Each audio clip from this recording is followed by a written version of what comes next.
Good evening everyone, welcome to FGM eCast for your Thursday night, and Thursday night means ANZCAR Cup is back on the airways. We had a week off last week, but when we did run the week prior, we saw Andrew Dyson take out the win at Sonoma. Tonight we head to Nashville, which is a brand new track on the iRacing platform. We were there last night with the Xfinity Thunder Series, and what fantastic racing we saw. If you haven't seen that one, jump back into it after this live event and have a look on our YouTube channel at that one. You won't be disappointed at all with the finish. So let's jump into the brand new intro we've put together for the ANZCAR Cup Series 4 tonight and get this one underway.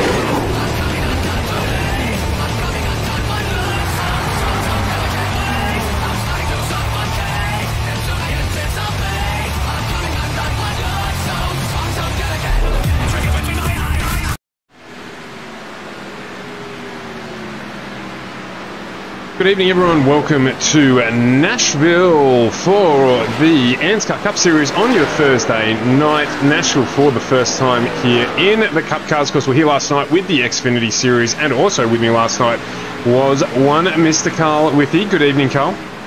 Good evening, Stuart. Good evening, everybody on FGM eCast. I hope you are doing well. We are here in Music City, Nashville, for the 17th round of the ANZCAR Cup Series tonight.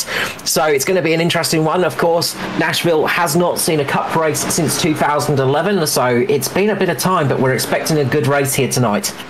Yeah, if anything last, if last night is anything to go by, Carl, we had a really good race there. A few big incidents as well, but generally two-wide racing, nice and close throughout the entirety of that race, and that's what we're expecting to see here tonight, I think. Yeah, very much so. It will be a little bit different, of course, because these cars have got a lot more power. They'll be running the full 750 horsepower allotted to them with those beautiful big V8 engines. Of course, they got a little bit more aero than the Xfinity car as well. So a little bit more drag, of course, but that can give a little bit more of a draft as well to the cars behind them. We're expecting to see a little bit of trouble for the cars coming out of turns 4 tonight, just because those rears are going to start getting very hot. Track temperature at the moment is sitting at 44 degrees Celsius. Yes, you heard me right there, 44 degrees Celsius on this very hot concrete track. Of course, concrete oval here at Nashville, the biggest concrete oval there is in the calendar now at 2.25 kilometers. So a big long concrete track that's going to be very hot tonight.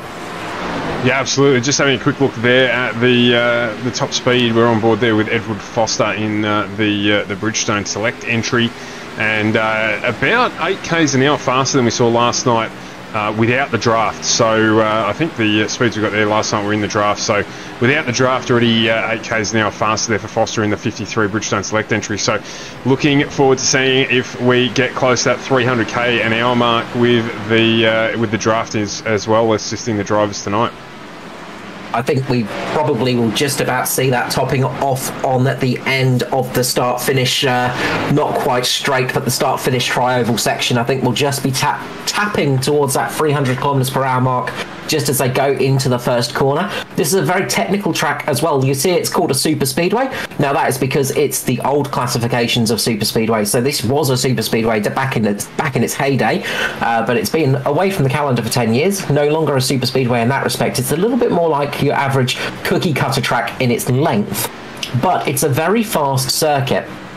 And the other thing about the track as well is you're going to have to brake. So unlike most super speedways we go to, there is braking involved in this one. So you've got to be really careful here. So you've got to get your brake balance right, you've got to get your speed right, you've got to get your exit right. There's a lot to think about when you're driving around this circuit. Absolutely. So we'll jump into the race here. Of course, we do pre-qualify for this event. Qualifying happens from around about 7:45 to 8 o'clock before we jump on live on the air. So we will bring up the grid for you here tonight. And we've got to tell you as well, there's been a number of driver changes in the paddock, some of which were announced tonight on our social media channels via ANZCAR, of course, but we broadcast those announcements. But we'll get into that throughout the course of the race this evening, and we'll get underway here. It was Andrew Dyson taking out pole position again. Dyson having a really, really strong run here. He'll be looking to close this one out tonight and take his first oval win in the Cup Series. Luke Trahair jumps up into second place for him with Michael Skurlock and Ruben Phelps on row 2. We've got Danny G and Josh Micklemore on row 3, followed by Jaden Russell and Hamish Gallagher off 4. We've got Edward Foster and Jason Martin off 5, with Neil Pearson and Philip Worley off row 6. As we roll back here through the grid, it is Ryan Jones, Steve Williams off row 7. Jones had a really good run last night in the Xfinity cars, so watch out for him. Barry Neal and Dave Douglas, who also had a good run last night too, in row 8. We've got Urquio and Anastakis off 9, with Dortnack and Carol Walden off 10. It's Donnelly Griffiths off 11, with Matty Hunter and Norm Clark off 12.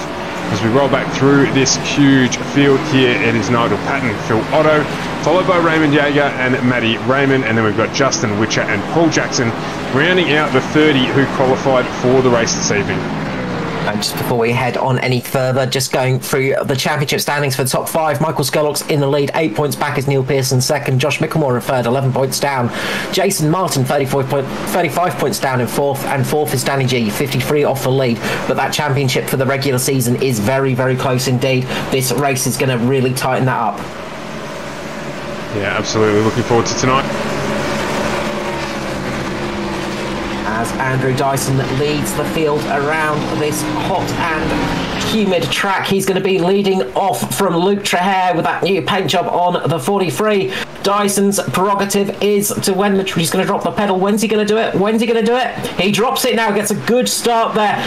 Behind him, Michael Skurlock has got a lightning quick start there. He's going to get a good run on Andrew Dyson, get down underneath Luke Trahair there. Former teammates in Luke Trahair and Michael Skurlock. Danny G getting a good start as Michael Skurlock gets a little bit wobbly there. Danny G just getting through. You can see cars 4, 5 wide in the background. They are everywhere at the moment. People are wanting to get up into a decent place early on in this race. Yeah, absolutely. You saw there, I think it was in the background, Ryan Jones just getting a little bit wobbly as well. So we went 3 wide out of turn 1. In fact, one of the DPR cars there, that is the number 5, my apologies, number 9 of Neil Pearson there. Also getting a little bit squirrely. That's that heat on the concrete that you're talking about, Carl, in the pre-race, affecting the drive here for the guys as we get well and truly into this one, onto lap 2 already. And it is Andrew Dyson with a cracking start. He's already 2 tenths out in front. Michael Skurlock equally had a really strong performance here last night, finishing 3rd.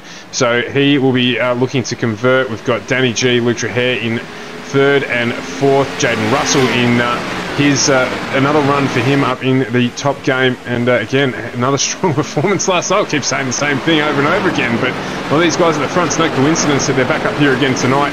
We're talking with Dave Douglas in the practice session, and he said the cars here tonight driving very, very similar to the Xfinity cars in terms of the setup.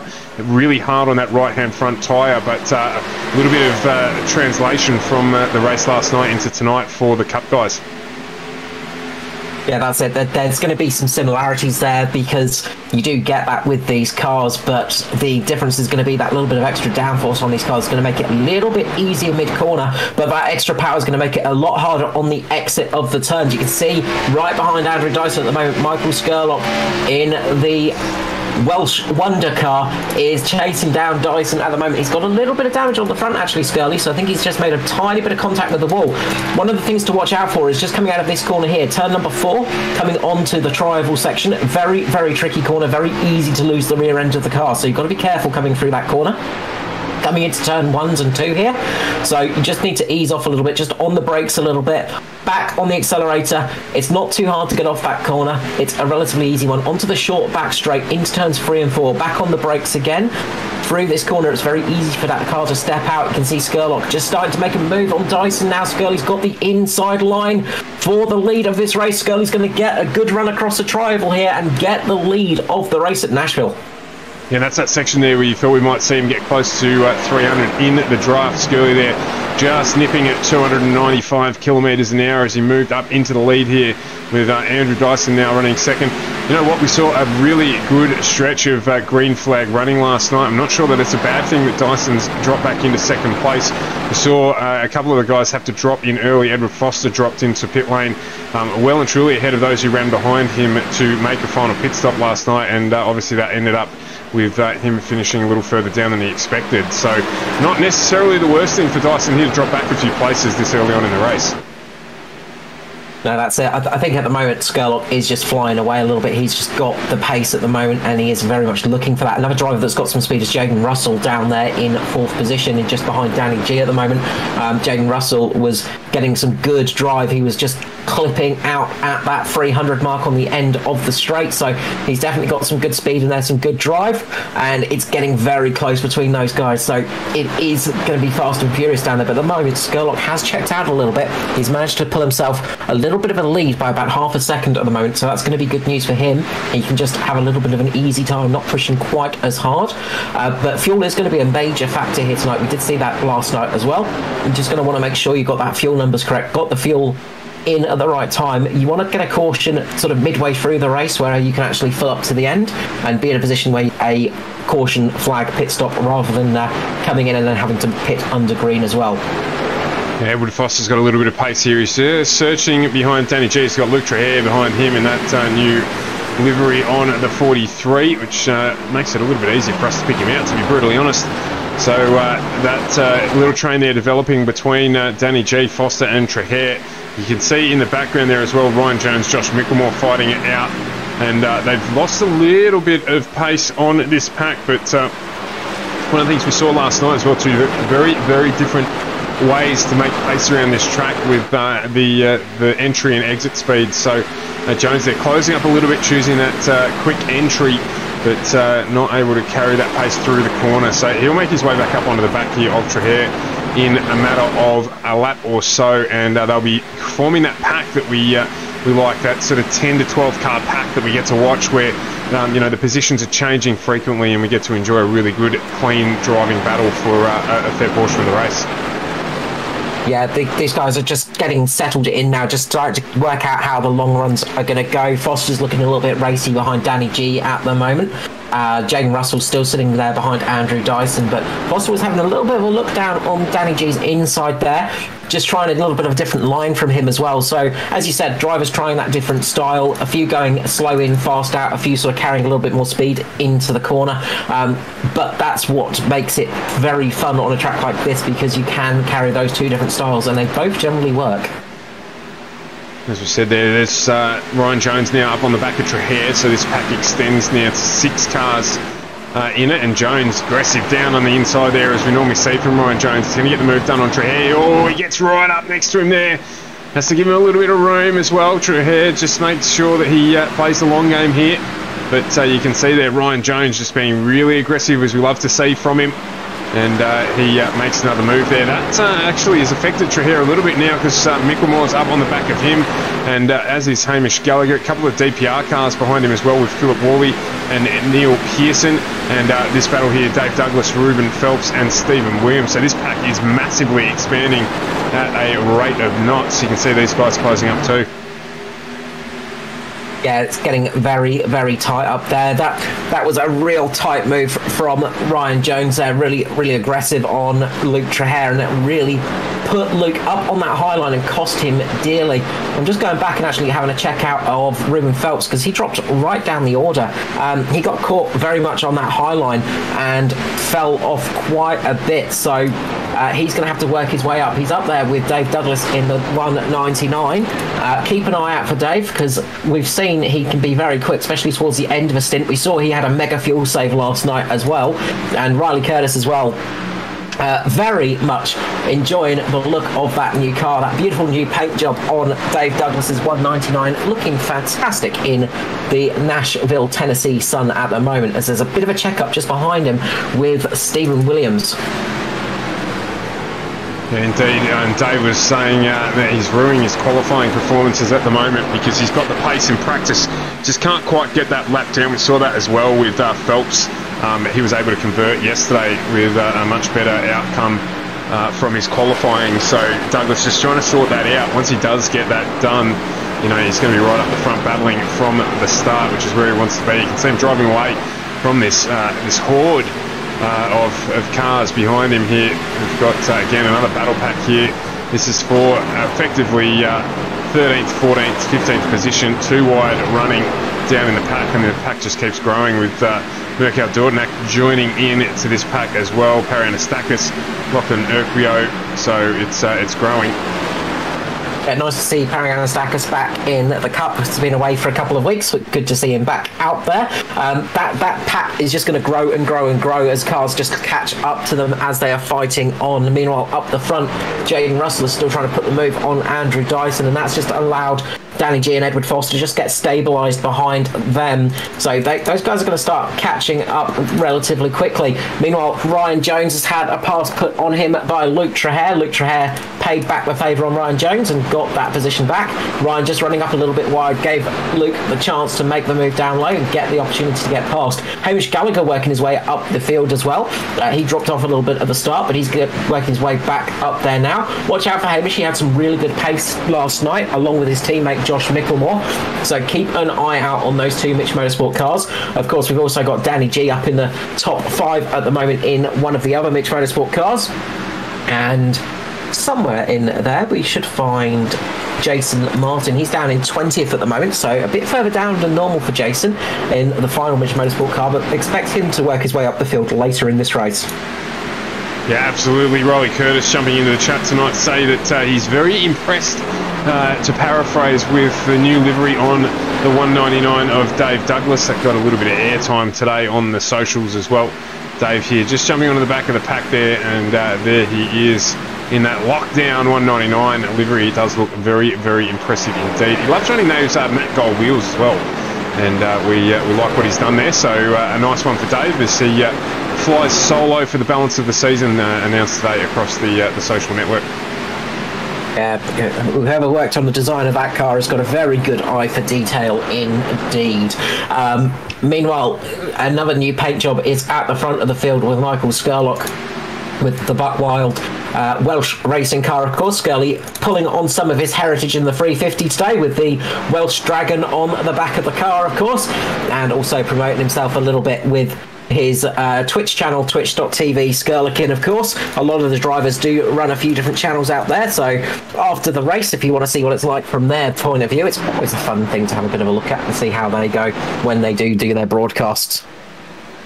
Yeah, there'd be plenty of laughs on that channel, I imagine, given the entertainment factor that Skurly provides in the group Discord outside of the racing itself. So good social group there as Neil Pearson gets the job done now.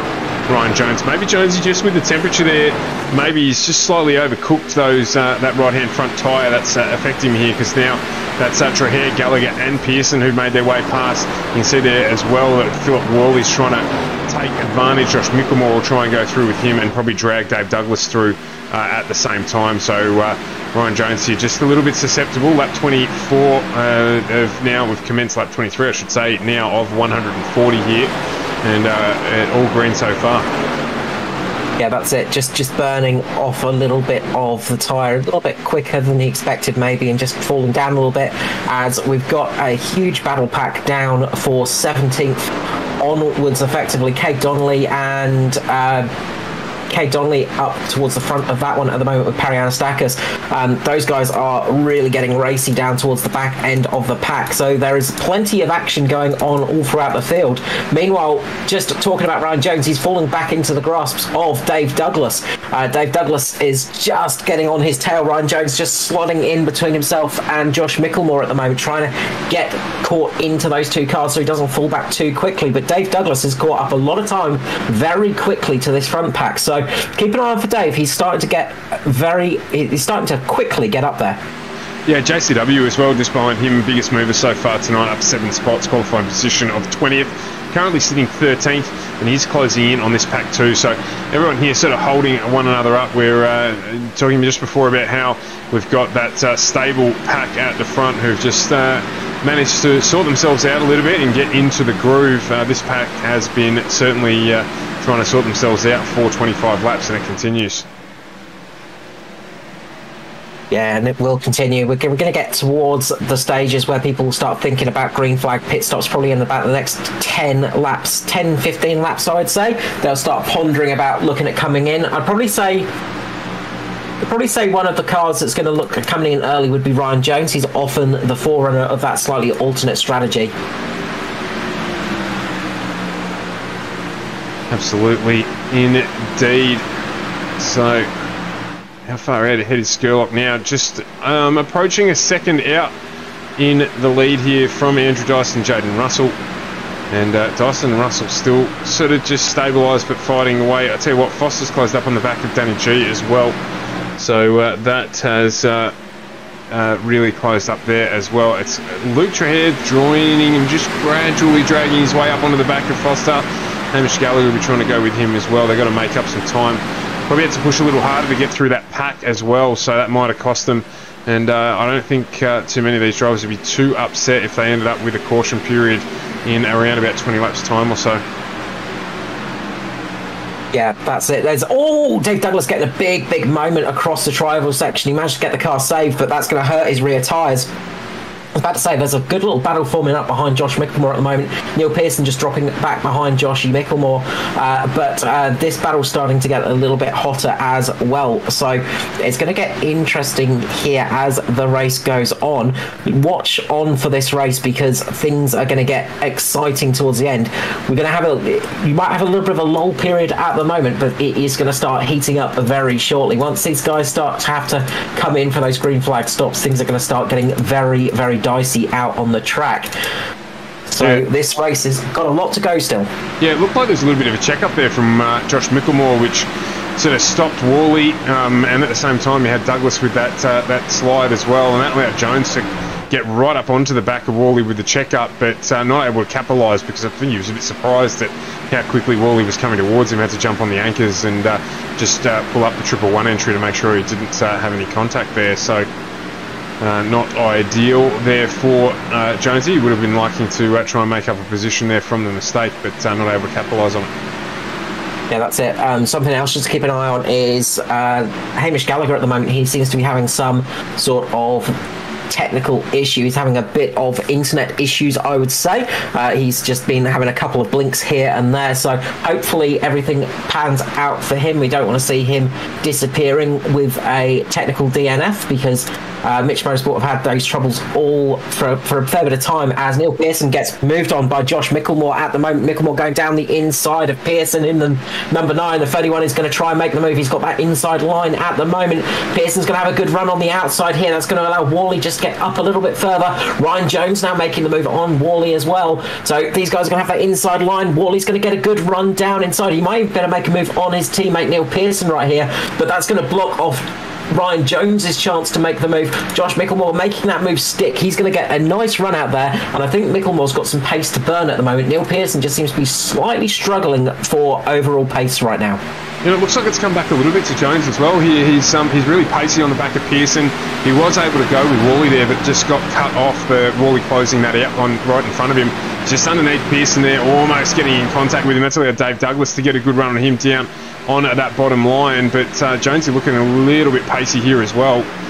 So the cars come back to him a little bit now on lap 33 of 140. Dave Douglas alongside him down on that low line. He's going to probably get the job done. JCW closing up on the back as well in the 35. FGM E-Cast entry, if you don't mind, for Natari Autosport. So this pack continues to grow here. Just no chance that these guys are going to settle and just maintain a position for 10 or so laps. I can also tell you up the front that Luke Trahair has closed right up on the back of Edward Foster. Foster here on Danny G, and Jaden Russell still tight riding on the back of Andrew Dyson in the 41 entry, or the 041 entry as well. So the battle up the front here, we've just got a little blink there from Jaden Russell too. We don't like to see that, but hopefully he can continue on without problem. Yeah, fingers crossed there is not an issue. So a little bit of issue last night for Jaden, actually. So I think that might be a continuing one. Of course, if you are new to the ANZCAR series and the ANZCAR Cup especially, it is a 30-car field locked for the racing. Just to keep incidents down and make sure the races run as smooth as possible, of course. And this is the top end of the ANZCAR series, of course. So we've got the Xfinity for Thunder on Wednesdays and the Truck Series on Monday nights to help drivers get their way and work their way up to the Cup Series, of course, and get into the top end of oval racing for the Australian oval racing drivers. Yeah, absolutely. And obviously the calendar here copies the real life NASCAR world, so we do run a full year-long calendar for the drivers for the championship with the chase and everything else. So if you are new, have a look on the social pages, and yeah, certainly the top tier or premier tier of Australian oval track racing is the ANZCAR series. So yeah, if you're looking to get involved, best place to start is to jump on the ANZCAR Facebook page, have a look at the truck series, and that's where you get your entry and move your way up through the Thunder series and into the top tier. Yeah, very much so. It's a good way of working your way up, and it's a good way of getting a bit of experience under your belt as well, because these guys race very, very hard, and some of them are very quick indeed. Skurlock at the moment is the quickest guy out there, although last time ran Andrew Dyson set a very fast lap, but Skurlock has a good 1 second lead at the moment over Dyson, so Skurly is really pulling away at the moment. He's managing that gap as well, so he's not pulling away hand over fist, but he's just keeping that gap nice and managed at this time. So he's not pushing too hard now, he's just settling in, just got a nice bit of breathing room so he doesn't have to push too hard.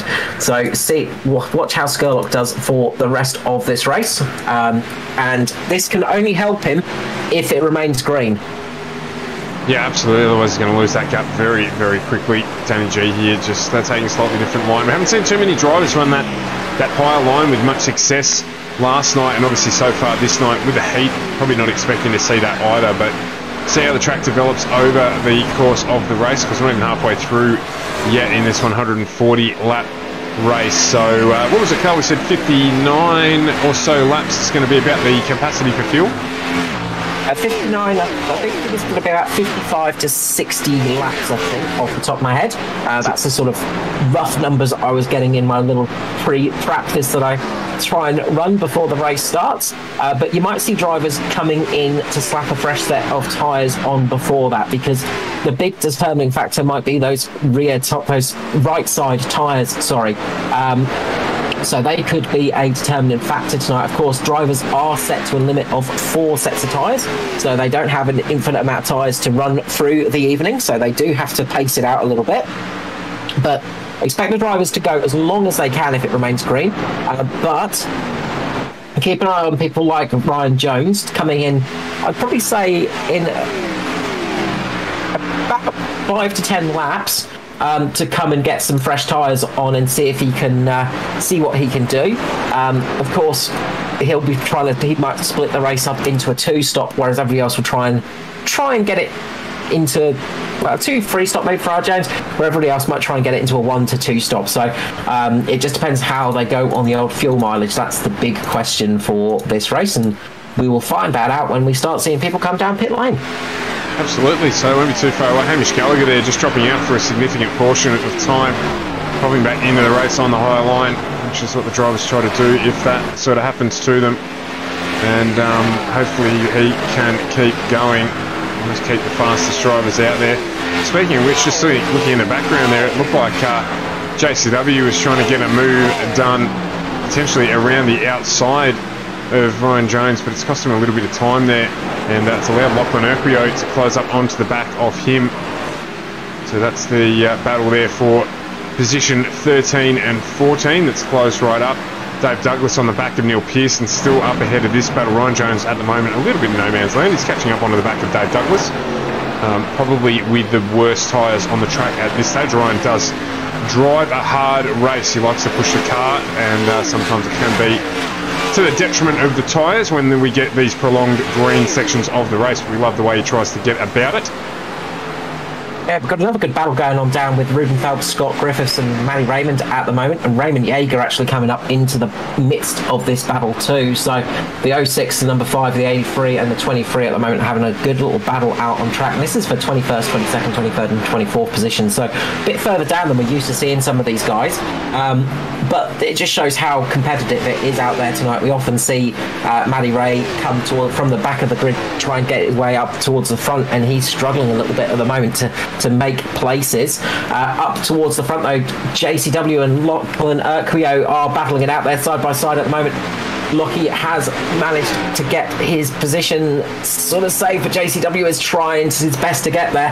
Gets caught up on that high line. You're going to have to keep on that black bit of track. You can see on the track discoloration there, and that's where the tyres are the grippiest, of course. That's the racing line. This track surface, of course, is concrete as well, so it's a bit different to your normal tracks because it's not an asphalt material. It is solid concrete out there, so very different kind of grip levels here. Very different kind of track surface to run on as well, and that can catch you out as Ryan Jones comes into pit lane. Yeah, you called it, Carl. You said he was going to probably pit a little early, try and get the undercut done here as well. Maybe hope for a caution period so he can a little bit later on, so that he can get up to the front as well. So Jonesy here, good start to the race, but he's going to have to get on with it and hope for a bit of luck from here. Yeah, that's it. He wants to have a clean run for the next 10, 15 laps or so, as I see Josh Micklemore coming in as well, I think. So Josh Micklemore coming in as well. So he's decided he's going to come in as well as Jason Martin. So I think Mitch Motorsport boys have been keeping an eye on this one. They've seen that this race is running pretty well at the moment. It looks like it's going to be green for a bit of time. And they've decided to gamble a little bit early on with this one. Get those fresh tyres on, get the undercut going, and get a jump on some of the cars around them. Yeah, absolutely. And we've seen that strategy work very, very well in the past. Dave Douglas has also jumped into pit lane in the 199 entry as well, so he's abiding by that strategy, as has Steve Williams in the DPR 98 entry, current Truck Series champion from Season 1 2021. So he is just going to run that same strategy there of running in early, trying to get some clean air and get some advantage there. Who's that down on the low line there? Jaden Russell, he's coming into pit lane. So Jaden Russell coming in. So, Jaden Russell locking his rears up there coming into pit lane. He might have copped a penalty for that one. I have to say, Michael Scarlett losing a bit of time in the 350, so he's dropping time to Andrew Dyson behind him at quite a fast rate of knots. He's lost about half a second to the car behind him, so you can see visually that gap is getting a little bit closer. I think Danny G is going to be coming in very shortly. So I think everybody's starting just to cover Ryan Jones off more than anything. I think that's the main thing, is Danny G just slowing that car up a little bit earlier than Luke Trahair would have wanted. That would have cost Luke a little bit of time there. Michael Skurlock into pit lane as well. Andrew Dyson sticking it out there at the moment with Hamish Gallagher and Philip Worley. So those guys are going to stay out there for a bit of time. Neil Pearson, Lachlan Urquio, Parry Anastakis as well out there in the top runners. So now a question of how much longer can they go? How much more fuel have they got in the car? And how much more do they want to risk sticking it out there, of course? Yeah, I think Daiso here will try and probably run a couple more laps just to see if he can make up a little bit of the gap now that he is free of pressure. He had some good runs early on, but just dropped back a little bit early, and Skirley was able to run away with it for a while, so he's probably just going to enjoy a little bit of freedom here, and wouldn't be surprised to see him go around for a couple more laps before he decides to jump in, just depending on the time variation, of course, because we know fresh tyres means that they're going to close in. So we'll keep an eye on him, see how he gets on. Hamish Gallagher now in second at the moment, with Worley and Pearson behind him too. So the time variation, we got 31.4 for Andrew Dyson last time around. Just waiting to see the first flying lap around. Ryan Jones down in a 30.25, of course. He did pit a few laps ago, so there is a huge difference there. I don't want to leave it out too long, Dyson, because he's going to end up actually losing positions in the changeover. The thing that Dyson can do, though, is if he leaves it out there a little bit longer, is he will have better tyres later in the stint, so he will get that time back, and he's got some fresh air to take advantage of it at the moment. Ryan Jones has worked his way up right behind Michael Skurlock, so you can see how much time he gained coming in early there. Just a couple of laps difference between those two cars.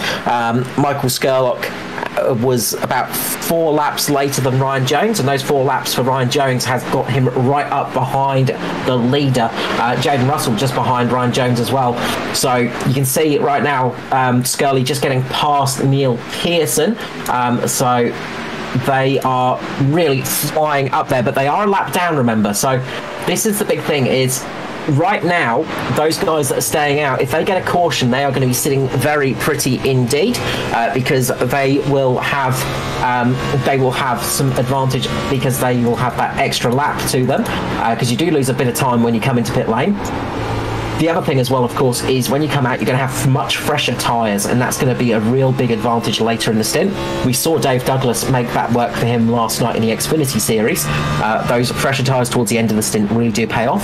The tyres do start dropping off around about 3 or 4 laps on this track, so you don't get a huge amount of time to enjoy those fresh tyres. But, of course, the fresher the tyre, the easier it is for you. Okay, so we're just on board here with Jones. He had a little squiggle just at the start of when we joined on with him, but he is now just under a second behind Michael Skurlock, who the field in front of him pits. He's going to be our effective race leader at this point in time, unless someone's short fuel, so does something like that to maintain the lead of the race. But we're really looking at 1 and 2 at the moment, Skurlock and Jones, Jaden Russell behind him. So as you said, Carl, 4 laps difference in the tyre life between Jones and Skurlock, with Jones with the older tyres on. But at this point in time, he's pretty happy with the outcome of his undercut. Yeah, it's worked out well for him, of course, but the trouble is he's going to start feeling that tyre wear a lot quicker than the rest of them. Watch out for Jaden Russell just behind Ryan Jones and Edward Foster. They're going to start catching up to him, and you'll probably notice that Ryan Jones will start falling off in about 2 to 3 laps. He'll start struggling a little bit with those cars behind him. So he's got Jaden Russell all over the back of him, and you can see right there as well, Skurlock has pulled a big gap on Ryan Jones as well. So Skurlock got a lot more pace over Ryan, and Ryan is starting to struggle with Jaden behind him. Yeah, that gap out to 1.3 seconds as they come up to the back of Andrew Dyson, our race leader, who they're going to unlap themselves now. Jones, Dyson just sliding straight up in the top there. No need to make room for Jaden Russell either, so he has done exactly what he's allowed to do. Russell's had to avoid that. Now it is Edward Foster underneath as well, who's trying to get the job done on Dyson. And he's chose to stay out there. I thought he might duck in now that he's starting to get caught by all these cars unlapping themselves, because he's losing a decent amount of time the longer he stays out. He did a 31.8 last time around. Edward Foster, who just went past him, did a 30.6. So he's losing 1.2 seconds a lap at the moment. That is huge. It is, but he has got a fair bit of time in his pocket. The longer he sticks it out there means the longer the more use he's going to get out of those fresh tyres. The one thing it can do is if this race remains green for the whole race, it could affect him later on. So it's that thing of taking that little bit of a risk, and you can see him there just dropping in front of Dave Douglas there. Nice move by Andrew Dyson. Of course, there's no blue flags in oval racing. There's no issue with lapped cars racing the leader. Andrew Dyson at the moment is the leader, and he is effectively racing those cars. Even though they're a lap behind him, he's still racing them for position. So you can block away, you can do whatever you like, just don't crash. That's the main thing. But you are racing no matter what on an oval. So you will see it a lot of the time if you're new to oval racing, the lapped cars not getting out the way, not jumping out the way for the leader like you see in other forms of motorsport, because you don't have to. You race for those positions, and as the leader, it's your job to get past the car in front of you. It's not the car in front of you just to let you past. We hear plenty of complaining about that in virtual circuit racing. People complaining about blue flags not being obeyed and what have you, but in oval racing, you don't need to worry about it at all. Just go about your business. So Andrew Dyson's still doing that at the front of this field. just jumping back to Ryan Jones, he's just getting passed by Edward Foster at the moment.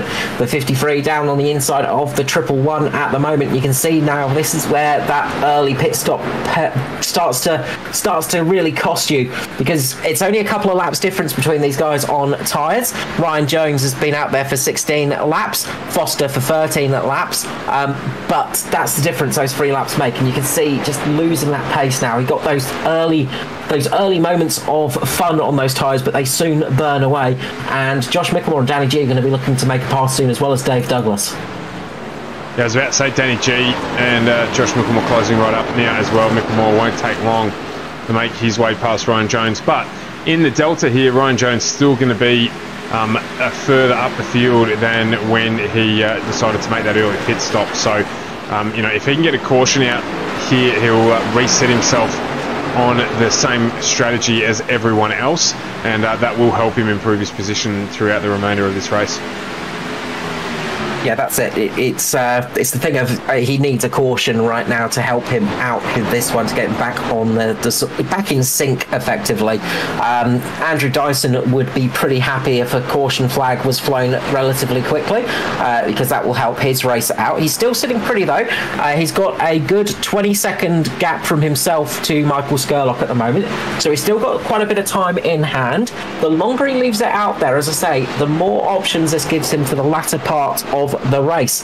So these guys leaving it out there, they might be trying to just eke out the fuel a little bit and maybe go for a single stop strategy, which could pay very well for them if they can make it work. Norman Clark coming into the pit lane right now, so he's pitted, he's pulled the trigger for himself. How much more fuel do these guys have?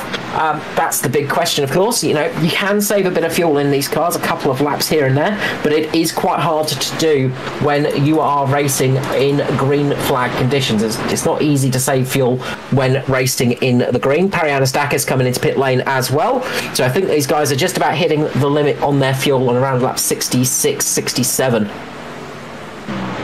Yeah, absolutely. Neil Pearson, Phil Worley, Andrew Dyson still yet to pit. Matty Hunter, who we're on board with now, but only away with Justin Witcher in the Activity Hub Bali entry. Those guys showing a little bit of a resurgence over the last couple of races as well. The Activity Hub Bali team just improving their results again, which is good to see.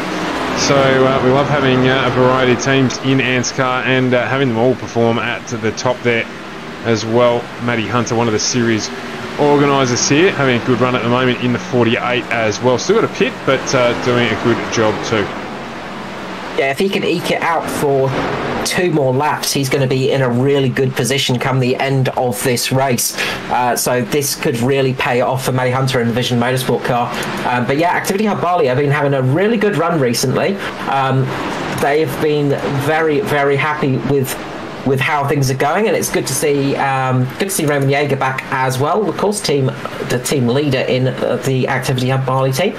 So we've got Raymond and Hunter coming in right now, so they've had to pull the trigger. How much more fuel does Dyson have left in that car? That's the question. He needs to make it probably around about another lap or 2 to be comfortable to the end, and you can see him just fuel saving at the moment. He's just dropped right off the pace. He's just coasting that car around at the moment, not putting too much pressure on there, just easing it around to try and use as little fuel as possible, because this could easily get him the win. Same with Philip Worley, he's going to be in a good position as well. Neil Pearson as well out there still. So if they can make it around another, or Dyson coming in, if they can make it another lap, you can see Philip Worley doing it. If they can make it 1 more lap here, then they are going to be right in the box seat towards the end of the race. But Worley is clutching the car around at the moment. I think that car's going to start coughing shortly, because he is very much on the cusp of no fuel. So he is taking it right to the very end, same as Neil Pearson. So those two are going to be able to make it home on this tank. Yeah, it's actually harder to drive. You see him struggling here to pull the car up. He's going to miss the pit box completely. So he's going to get a drive-through for that. That has cost him huge. On board there with Philip Worley as he missed the entry into pit lane. He'll get a drive-through, unfortunately, for that one. And I was just literally saying that clutching in there, it makes the cars actually a little more difficult to drive, because you've got no engine braking to rely on. and that's going to cost him, unfortunately. Yeah, that is really painful when that happens. It's one of those things, as you say, you lose that engine braking and you have to rely on the brakes of the car, and these cars don't have the best brakes to begin with.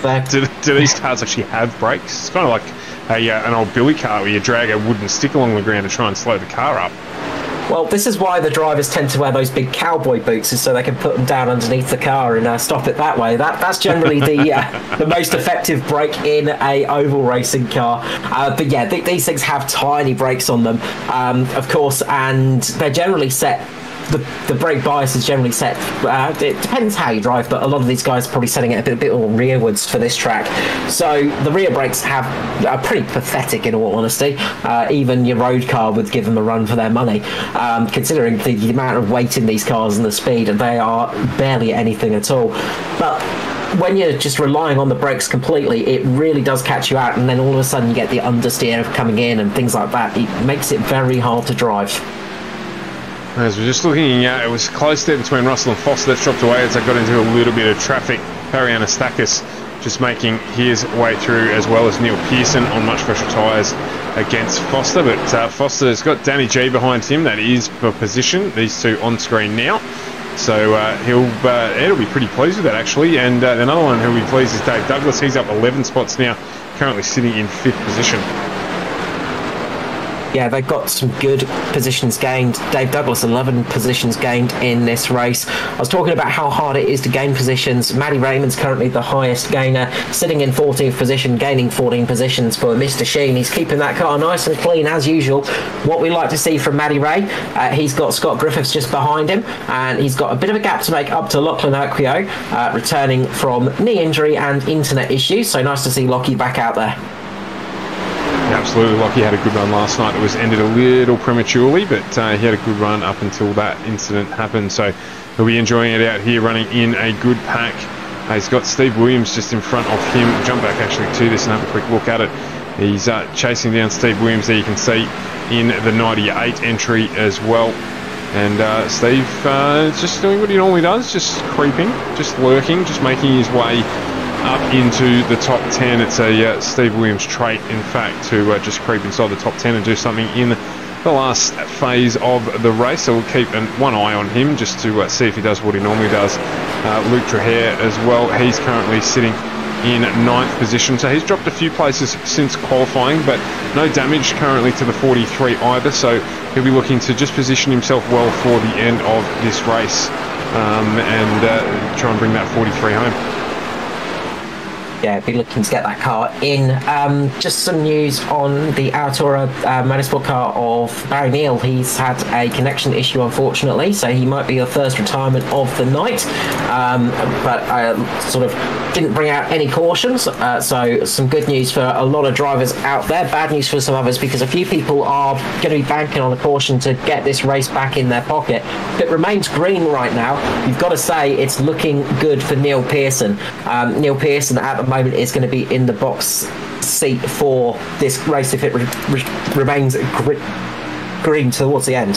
Yeah, but of course he's still got to catch Michael Skurlock, who has just blistered away at the front here. He is 4 seconds to the good ahead of Jaden Russell and Ed Foster. And Skurlock here putting in a dominating performance so far. Of course, only just over halfway through the race, but looking good for Skurlock if it remains green to the end.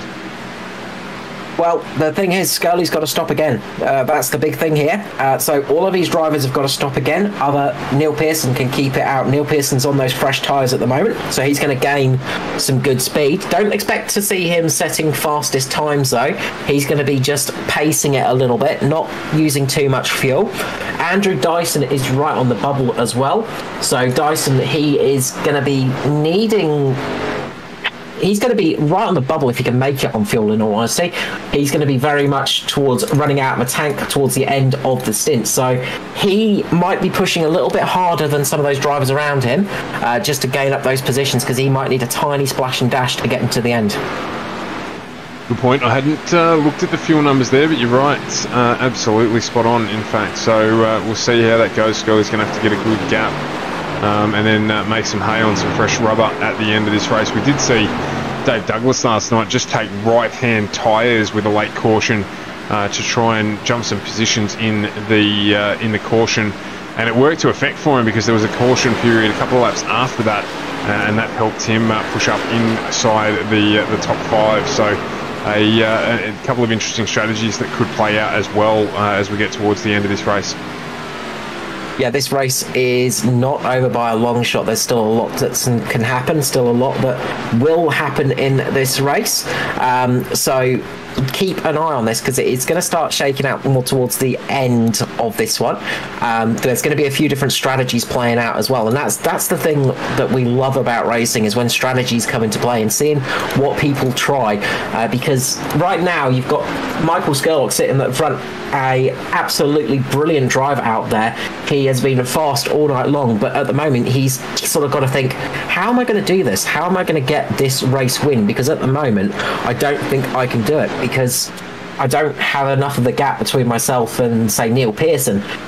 So he might have to come in a little bit earlier than expected to get those fresh tyres, just so he can actually catch up to Pearson, so there's not such a gap as there was before. Because at the moment Pearson is about 26 seconds off of Skurlock, so Skurlock's going to lose 20 seconds in the pit lane on him, so he's going to need to gain 20 seconds over those last remaining laps. So that's the other thing you've got to think about. You've always got to count back from the race and work out how much faster you can go if you can catch that driver ahead of you. So we are very much coming into the latter stages of the race now, as we have had 84 laps under green so far tonight, which is absolutely brilliant. This is what we want to see in racing. As much as huge crashes look spectacular, we don't want to see them in racing. We want to see good green flag racing, and we want to see people trying out the different strategies. See Barry Neal just there passing Michael Skurlock, getting back onto the track. Good to see Barry back out there. He's going to get some points under his belt at least and try and get a finish for the race, so good to see him managing to make it back out there. Yeah, I was just jumping on there because I saw he jump back in. Edward Foster now in a swamp of other cars, so we've got some of the late pitters there. So Jaeger just going around the outside, and I was just trying to pick up the number there as well, the 231. I think it is Paul Jackson. We had Philip Worley there as well, so just cut over you. Philip Worley just got caught underneath Foster and just got a little bit of air distortion on him and just went a bit sideways across the tri-oval section. So Worley, having to serve that drive-through penalty, has dropped him down 2 laps, unfortunately. So that cost him dearly, that accident, that mistake into pit lane, because he was looking good for the race, but he almost had a bit of a moment with Foster there. Yeah, Ed won't like that at all. In the 53 Bridgestone Select entry, so he'll just, as he has done there, just make a little bit of room. There's no point in doing anything there. Of course, he's just got checked up a little bit in that high line as well, so he's just battling away with a few of the cars who are wanting to make an impression on their way back through, because they can. And it's also hurt Jaden Russell, because just getting caught in that pack, and he's about to have it again. He was stuck there behind Norm Clark, who pitted later as well. He's about to get caught up in those cars that just got past Foster, so he'll want to probably let them through, and it's allowed equally Danny G to close up onto the back of Edward Foster as well. So just another one of those factors you've got to contend with here in the ANZCAR Cup Series, and it makes things a little more spicy for us in the booth and you, the viewer. Yeah, it adds for a little bit more excitement, and as we said, you know, lapped cars, they are going to be racing these guys because it's their job to get past them. There is no issues with passing a guy that's a lap ahead of you. There's no problem passing the leader if you're a couple of laps down, because you are racing for positions, and you've got people that are a lap down, say they're going to be racing to try and be the first car on the lead lap. So if there is a caution, they get that lucky dog, they get that pass, and they can get back on the lead lap for them.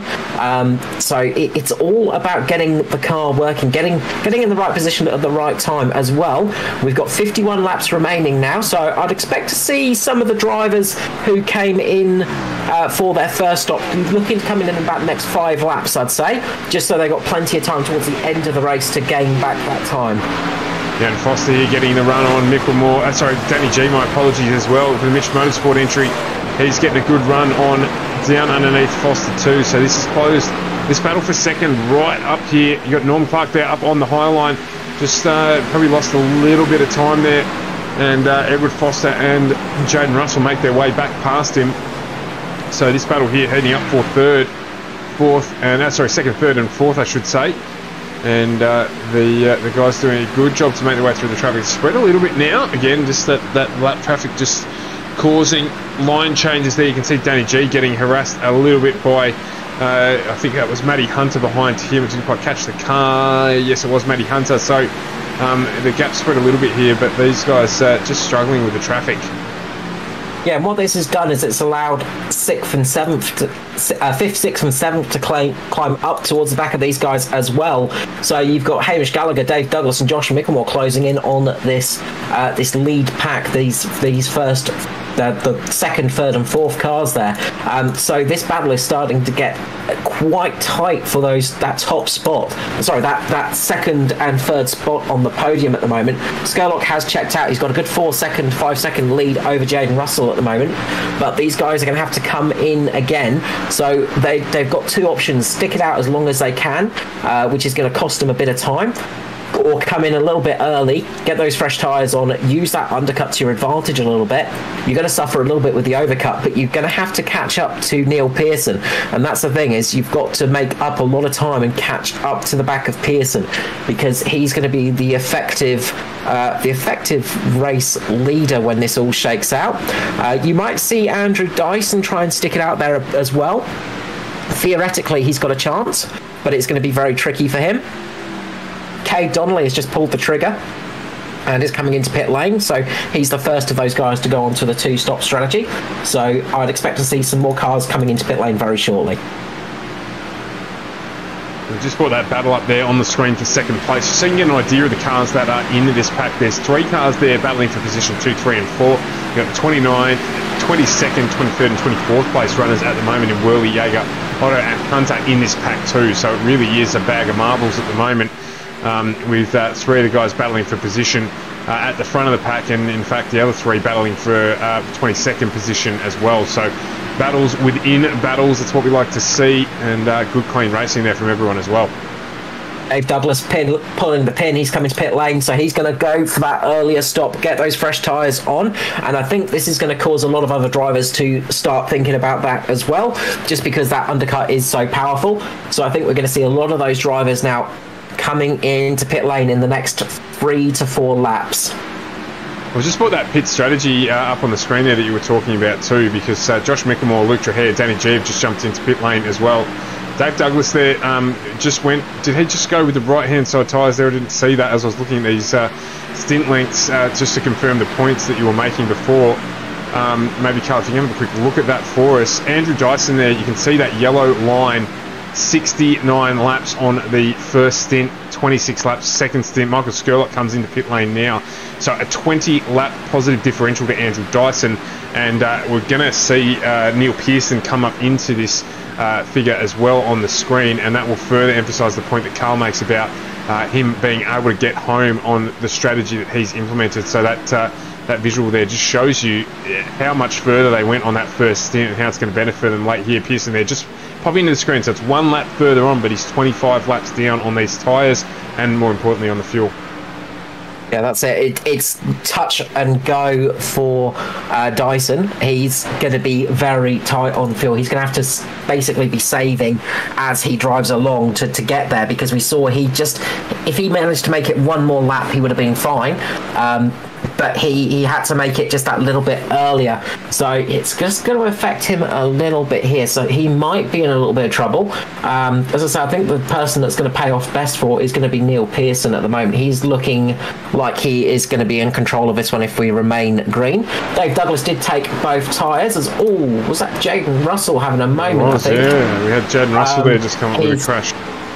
Coming out of pit lane, he's actually lit the tyres up on the exit, It's one of those mistakes that looks very silly when you look at it and you think about it, but he's just put his foot down a little bit too quickly, and that's cost him dearly. So big moment there. Luckily, he didn't go onto the track fully, but he is going to get... he might cop a penalty for that, maybe. No, I think he should be okay, sorry.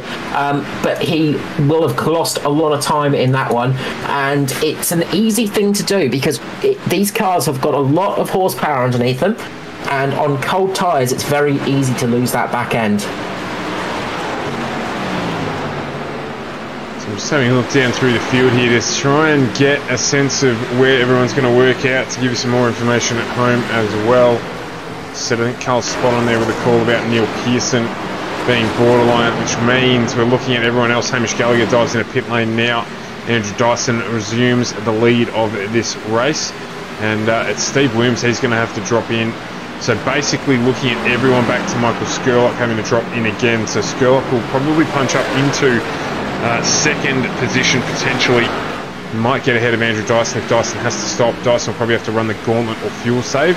So there's a big gap there for him to make up, but a good strategy call here from the DPR guys. We're going to see how it plays out over the remaining 39 laps here.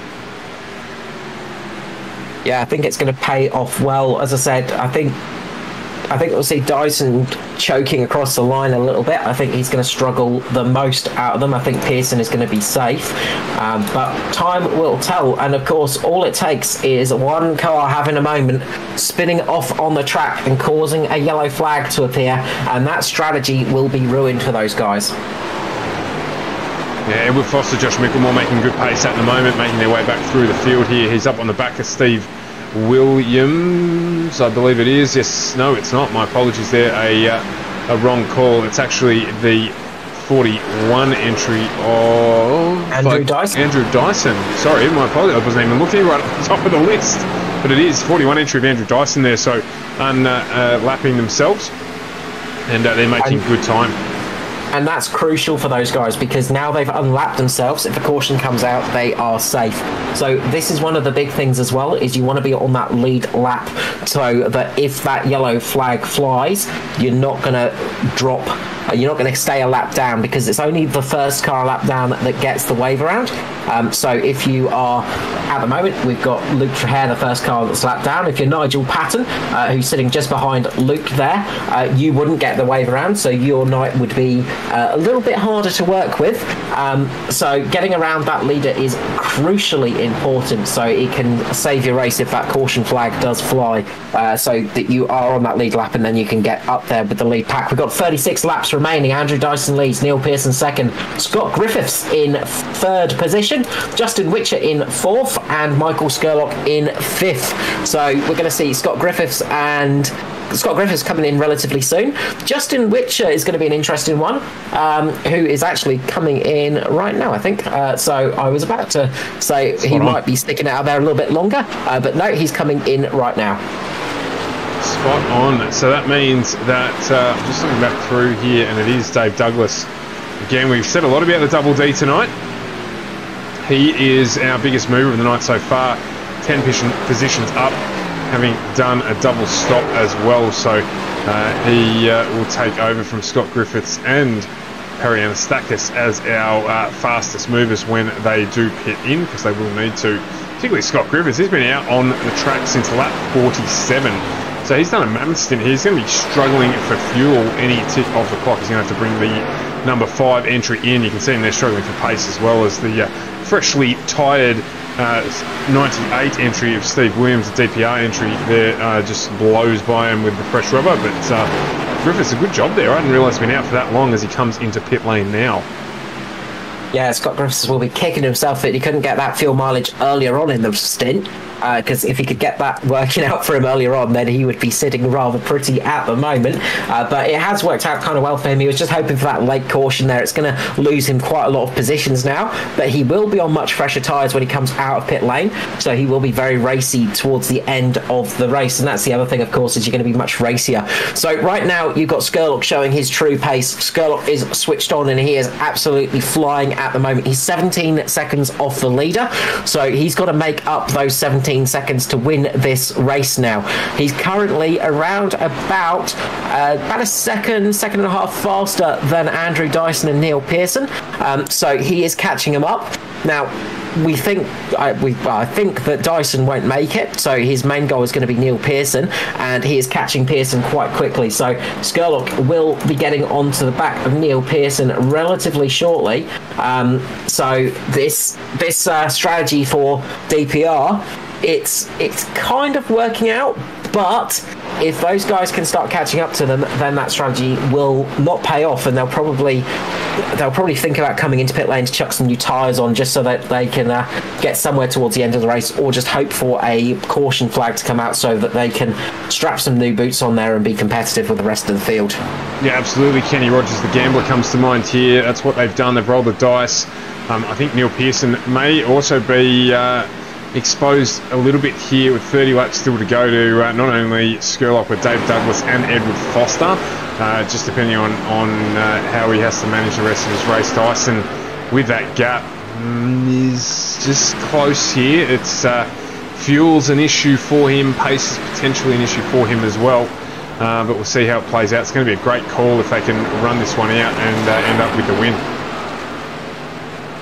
Yeah, if Dyson can get this win, that will be a very epic drive from him. I think Pearson he's basically seen the hangman coming towards him as Michael Skurlock is closing up. He's just behind Ruben Phelps at the moment. Phelps a lap down as it stands, so he's trying to get back onto the lead lap. Mr. Ruben, he's actually 2 laps down, sorry, for Ruben. But he's going to start closing up towards Neil Pearson. You can see Skurlock now just closing in.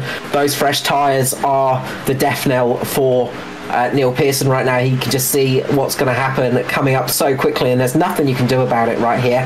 The best option you've got is just to not fight it out too much. Just let that car get past and continue on with your race, because it's just going to cost you time if you fight that position too hard.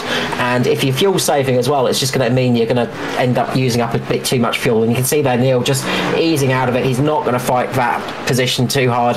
He knows what's going to happen if he does, so he just lets it go through and does not think too much of it. Yeah, just maintenance mode there.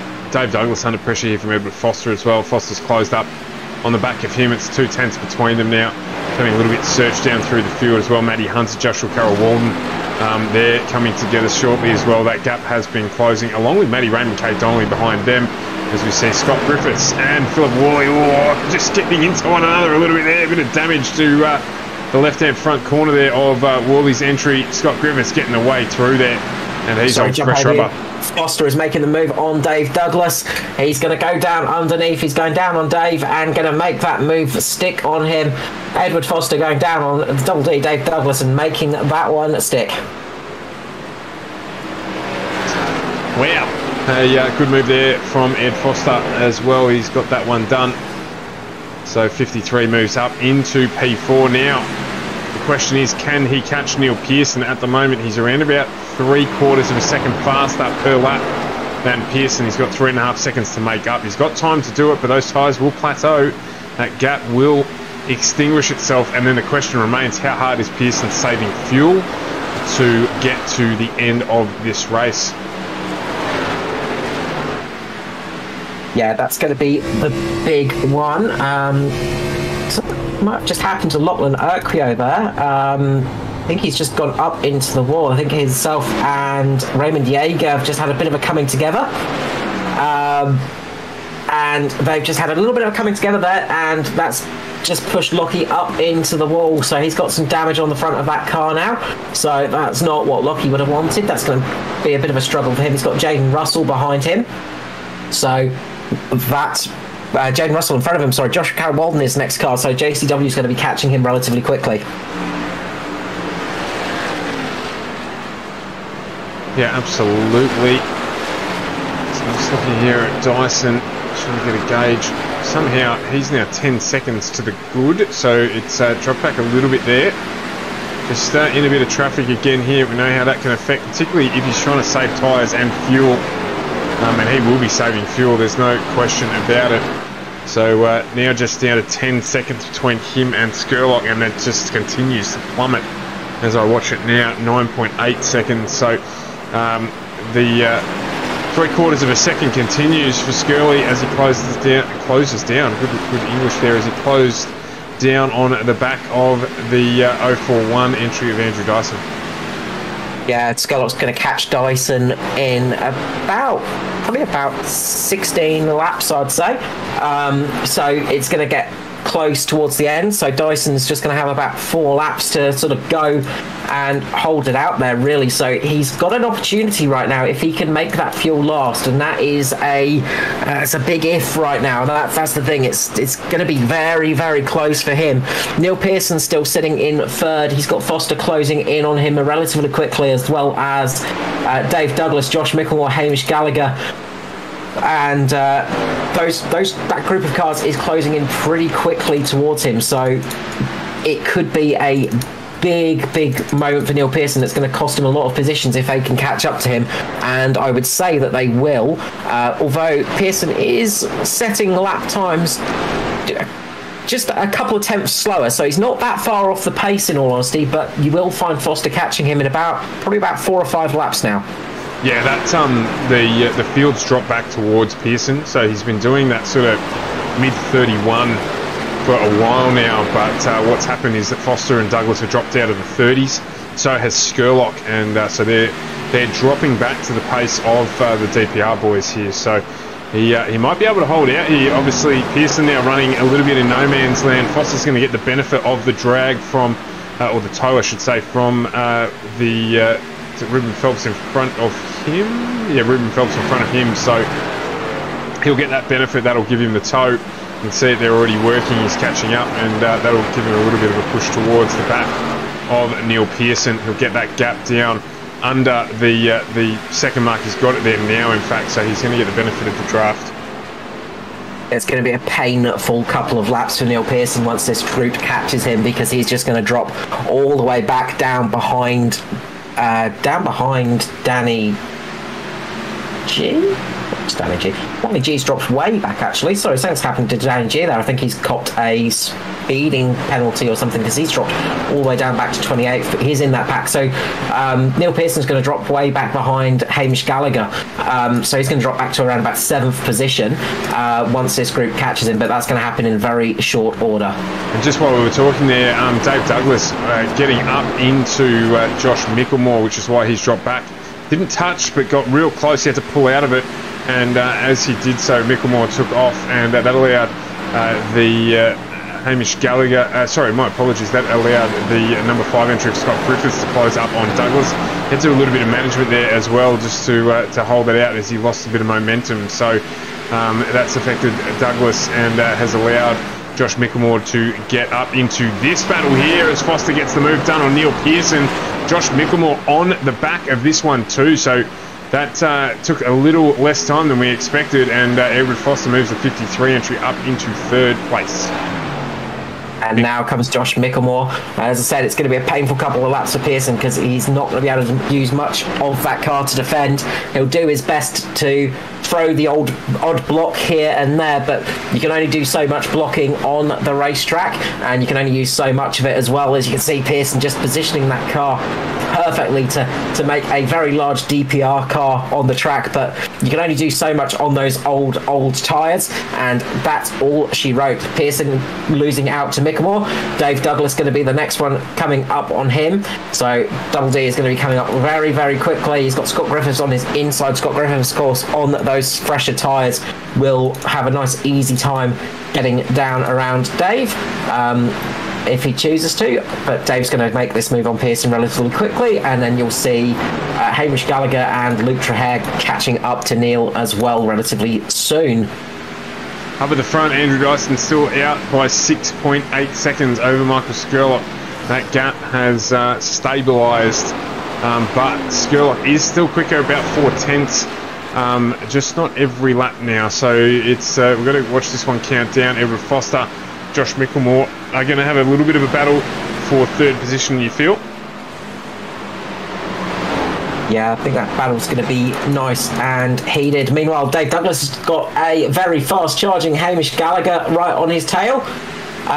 He's got Hamish Gallagher on his Taylor Swift, who's coming in. Oh, sorry, that was a terrible one. I feel bad for that one. Forced extra word in there. Dave Douglas listening out to Hamish. I'm going to be quiet now. I feel guilty for that one. Well, you could have even said something like, Hamish Gallagher in the 13 here moves by fairly swiftly, or something along those lines. But you've decided to try and jam an extra word into Taylor Swift there, so we'll just move on from that one. But he gets the job done there. Hamish Gallagher moves up. He's going to try and now make mincemeat of Neil Pearson. But I tell you what, Scott Griffith's doing well there as well in the 5 entry. He is trying to get past Pearson now. He's going to drive right by him with that fresh rubber on, you would imagine, and allow Gallagher here to probably get up into 5th position. So the closeout of this one could be really tasty. We've got 12 to go still, and the number 13, Mitch Motorsport entry there, sponsored by Tate, is doing a really, really good job. And he's going to close this one out strongly, you feel? Yeah, I expect to see some strong runs from Hamish there. He's always good with that one. The gap at the front is down to 5.9 seconds, so Skurlock is catching still, but not as much as he was before. He's still about 2 tenths quicker, so he's still in with a shout of catching Dyson right now, but it is going to be very close. Dyson, of course, has got that question mark about fuel over his head right now, because it's just very touch and go if he can make it. We're pretty sure Pearson's going to be able to make it, as we've got Gallagher. Oh, Gallagher just getting a little bit of a rub from Pearson there. So Pearson and Gallagher just making contact. That's pushed Pearson up a little bit higher. He almost touches the wall, but Gallagher is going to make the move. There's no bad blood between those two drivers now. Dave Douglas tries to make the move on Pearson as well. Can't quite make it done this time round, but it's only a matter of time for Dave Douglas to get down under Pearson's car and get that 6th position. Yeah, you're going to expect that to happen. Pearson now starting to struggle a little bit here.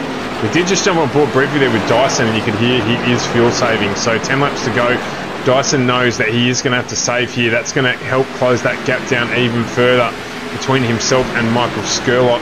The question is, will it allow Edward Foster potentially make a pass for 2nd place as well? He's certainly not going to catch Skurlock. As you can see there, Dave Douglas getting a move down on Pearson, and Pearson just maintaining that line. He's just got to really do the best he can at the moment with what he's got underneath him, because Dave Douglas there now fighting away down on the inside. You'd expect to see as well that Danny G will go with him, albeit that's not for position, and Luke Trujillo will come through as well. So Pearson here, the potential to drop potentially out of that top 10.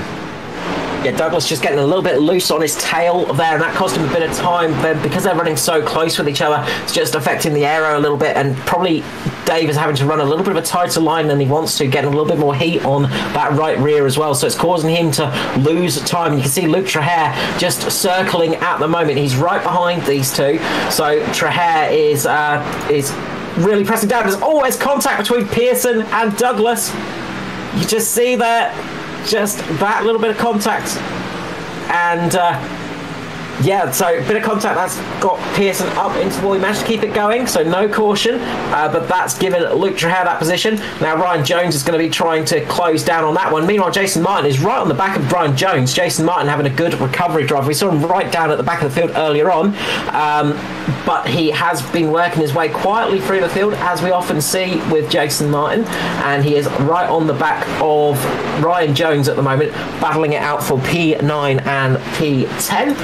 Foster, meanwhile, he has still got Josh Micklemore behind him, but there's a little bit of a gap. Hamish Gallagher's got a little bit of a gap as well, so there's some gaps out there forming, but the gap is dropping at the front, but not as fast as Skurlock would have wanted it. He needs that gap to start dropping quicker so he can catch up to Dyson and hopefully take out this win for Skurlock.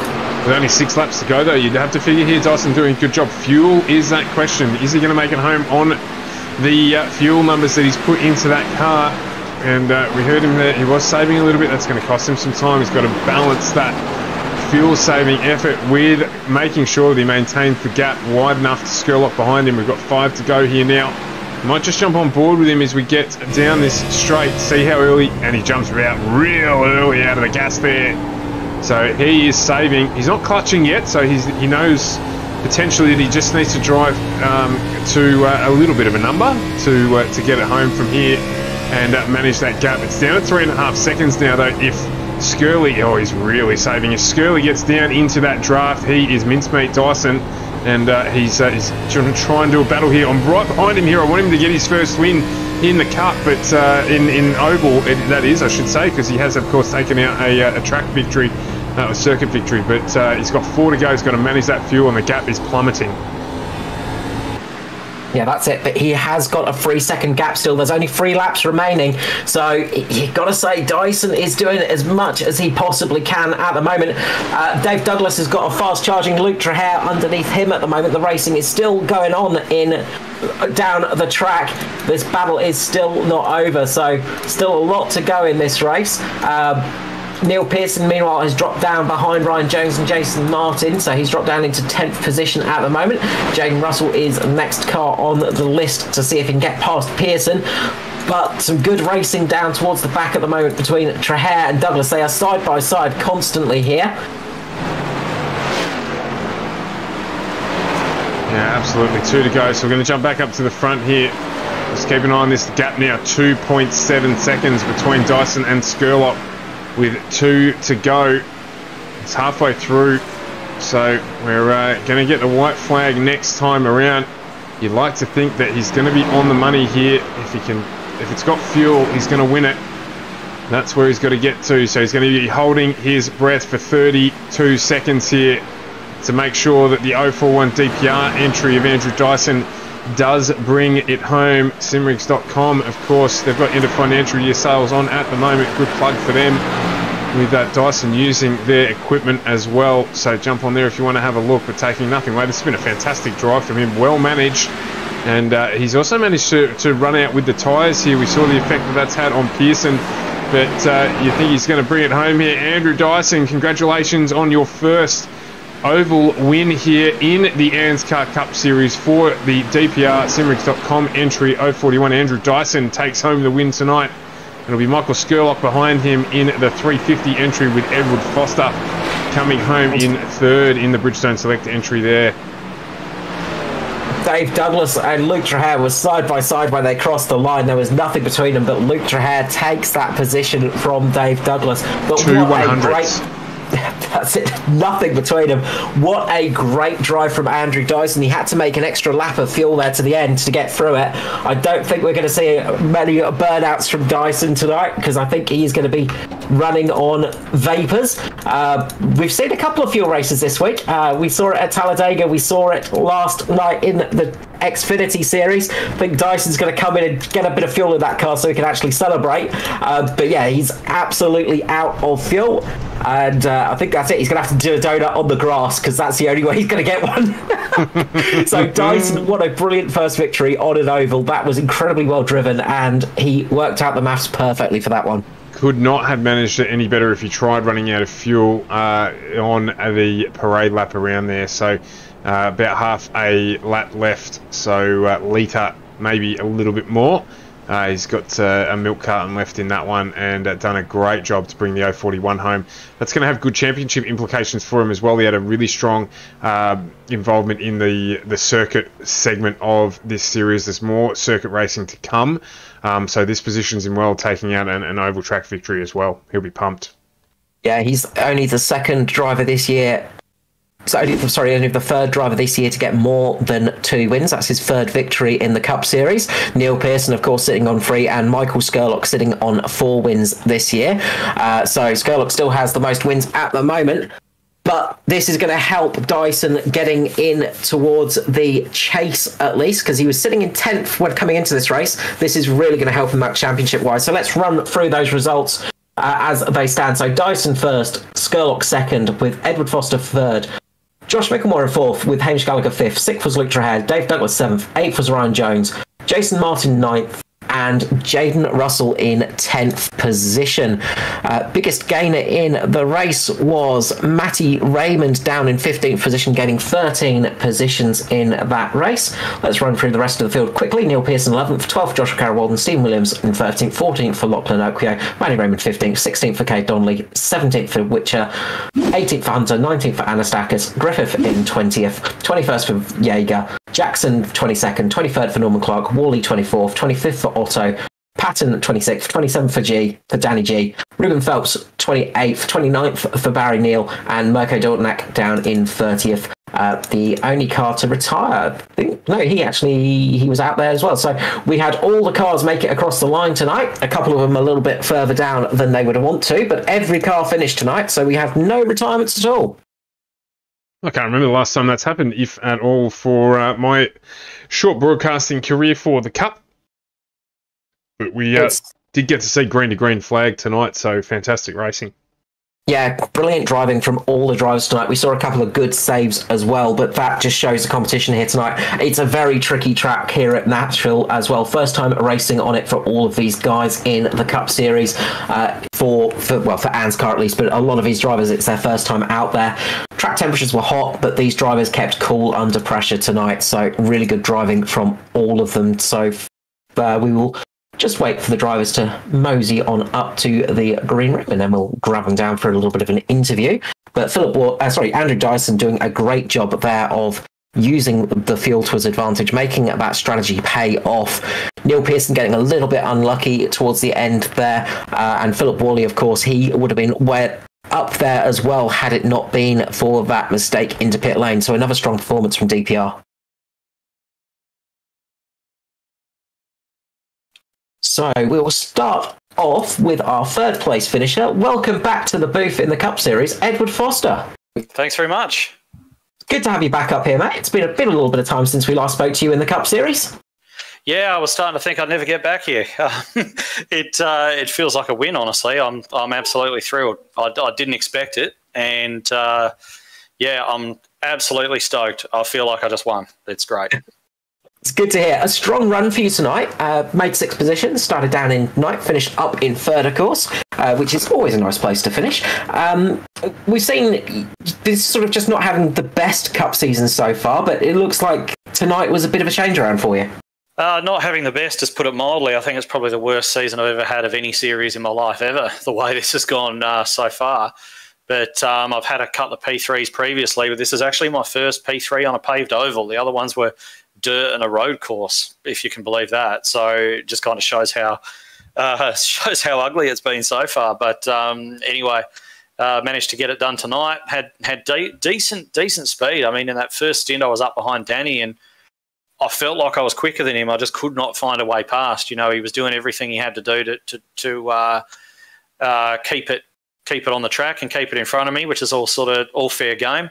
And then once I cleared him in the pit stops, I pulled up behind Russell. And, same sort of deal. It's just so hard to overtake, even if you did have that bit of a pace advantage. It was so easy to overheat the tyres and lose that grip, and it'd take a couple of laps to get them back, and then you'd have another go. And if they tried to fight you at all, chances are you'd overheat the rubber and you wouldn't be able to do anything. So then he gave me a bit of a gift by spinning coming out of the pit lane. Thankfully, it didn't bring out a caution.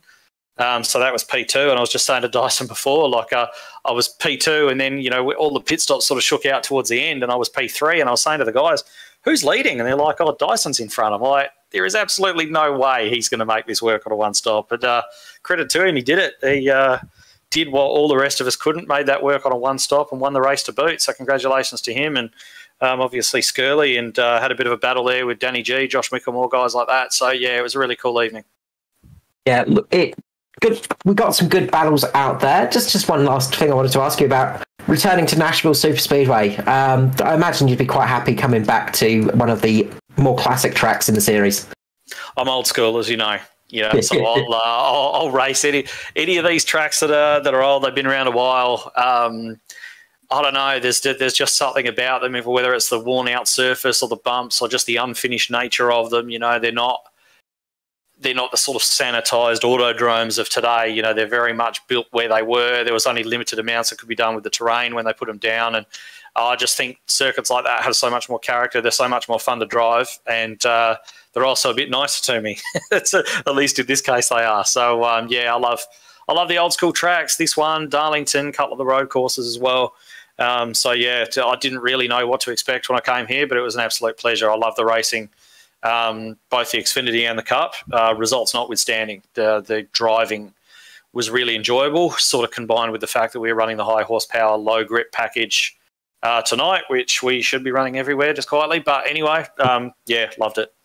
Congratulations on P3. It's good to have you back up here in the booth. And as usual, the usual shout out and love to sponsors. Yeah, of course. So it's been a while since I managed to give these guys any kind of love at all on the airwaves, so I'll make the most of it. But of course, we've got Bridgestone Select, Race Magazine, Two Fat Blokes, Ferguson Group Media, and AJ Insurance Services as well. So, yeah, thrilled to be able to give those guys a bit of a shout out too. So, yeah, it's really cool.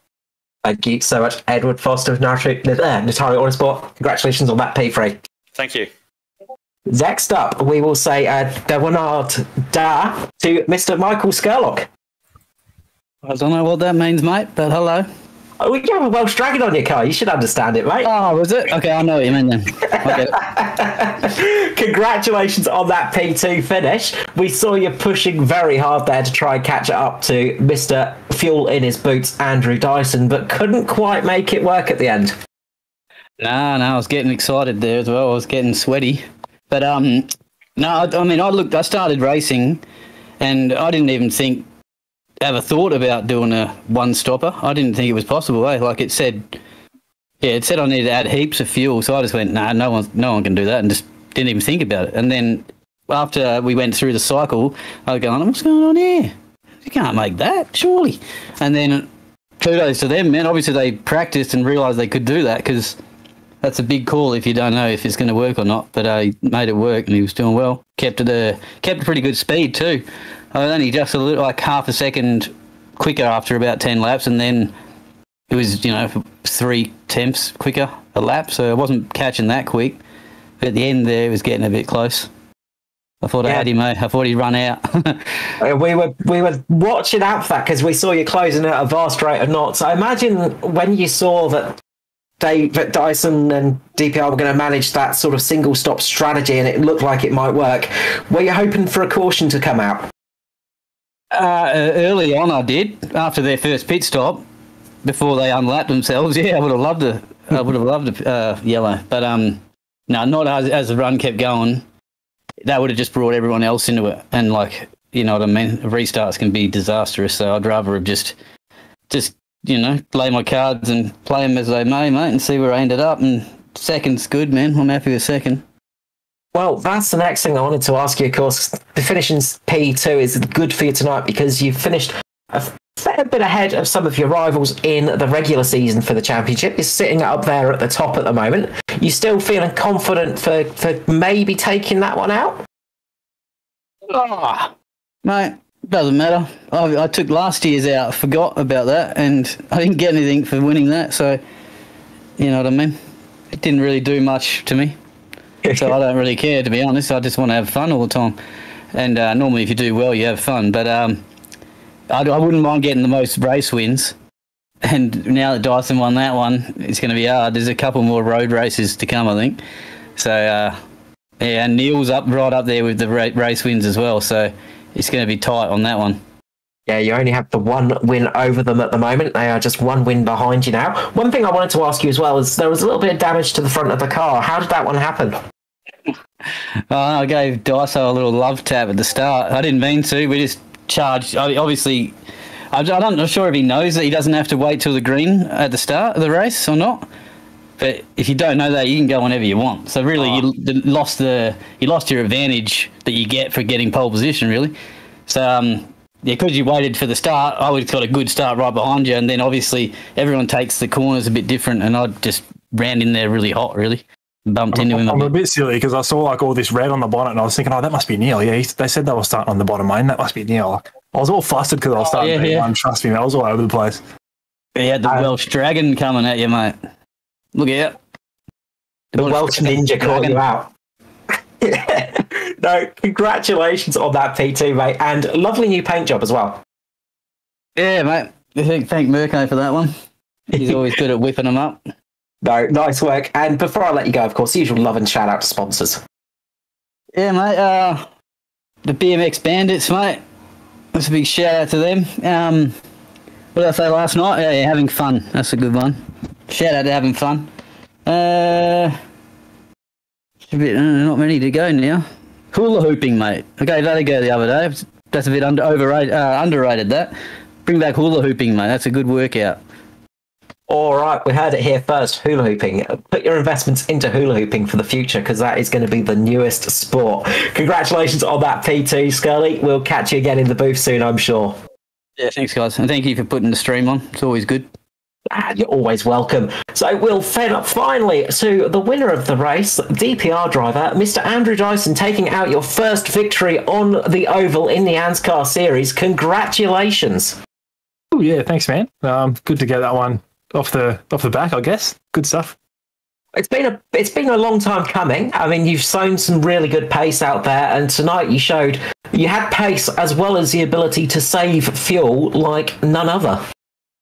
A long time coming, yeah, maybe. But like as the season's gone on, I think myself, a couple of other boys have been getting faster and faster and learning more and more. So probably more this like latter half of the season, I suppose it's been we've been getting closer to W's. But yeah, with fuel saving, got a shout out to Yoda, Neil Pearson for the strat there. He done the research and he came up with a bit of a strat, and luckily I started a little further up and managed to make it work. But no, thanks Yoda for that one. Good stuff.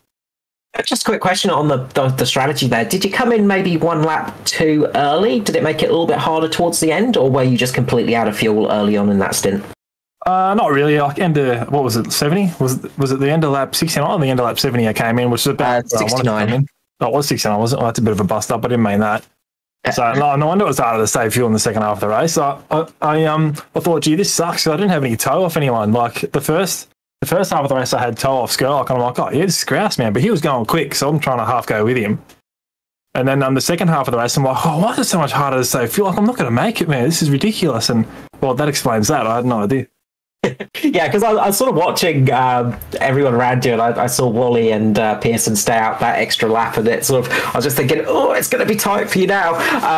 But you made it work in the end. Really, really, well, just a fantastic drive. And you wouldn't know it was your first win on an oval, in all honesty. You made that one look very professional.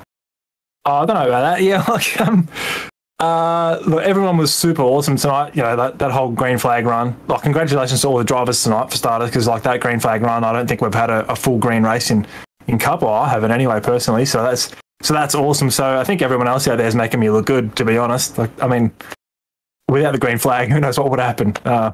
So if there was a yellow here and there, you know, we could have got screwed over. Scully could have got on top. Maybe everyone else could have got screwed over if it was the wrong time for everyone else. So no, credit to all the drivers tonight. Good stuff. Absolutely. And, well, as we were saying before, this is third victory in the Cup Series, so you're up there equal to Neil Pearson at the moment. You're one behind Skurley. Are you looking to try and beat him in overall victories this year? I don't know about that. We'll see what happens. You know, there's plenty of circle tracks he's a gun at, and he's pretty good on the road courses too. You never know what can happen. So, yeah, I'm certainly not counting on getting the most wins. No way. And one last thing as well, I just want to ask as well, of course, because we heard from you before looking at getting yourself locked into the chase, and well, you're looking good at the moment for that one. Taking out the third victory, you were sitting in 10th position when we came into this race, so this is only going to help your chase ambitions. Yeah, a heap of points at the circle track helps. I've been aiming to try and get top 10s or push up to top 5s if I can on the circles to just get as many points as I can to try and I guess solidify me place in the 10 and then have a heap of fun with the chase at the end of the season, because that'd be pretty cool, I reckon. No, congratulations on the win tonight, and congratulations on a great season as well. You've been absolutely killing it out there. So the usual thing I finish off with, love and shout out to your sponsors, mate. Yeah, thanks, dude. Southwell Lifts and Hoist, Benmax Mechanical, Betsmart Racing Service, MP Designs, and SimRigs.com. Thanks to you guys at FGM for putting on the broadcast, and thanks to the broadcast sponsor, I think it's AJ Insurance Services, if I can remember off the top of my head. Thanks to all the boys full credit to the boys at DPR. Cannot go through an interview without dropping at least one full credit to the boys. And yeah, thanks to you guys for commentating on the broadcast and having all the kind things to say during the race that I'm sure you did, or maybe you hated me at some stage, but either way, I don't care. Love your work. You're always welcome, and thank you for giving us a great race to call. Congratulations again, Andrew Dyson, for DPR on that brilliant victory. No worries. Thanks again, guys. And yeah, again, congrats to all the drivers tonight. Awesome effort to go green flag the whole way. Very much so. Stuart, green to green, we don't get them too often, but they are very appreciated when they come. That race was killer on strategy. That was a very interesting race to go, and DPR absolutely nailed it. Yeah, well, it opens up conversations, doesn't it, amongst the drivers about whether or not they test these types of strategies out in the week leading up to the race. Because, as Skirley touched on there, no one else thought it was possible. Everyone probably thought that Dyser was going to run out at the end there.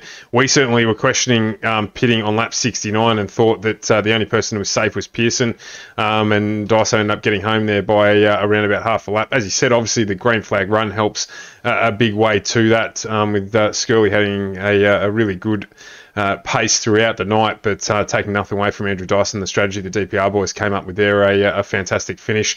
And first green to green oval for the season. Good to get one here, because we, to be brutally honest, thought it might have been a long night before we got into it tonight. So, but plenty of close battles right throughout the pack, as people will see on the replay.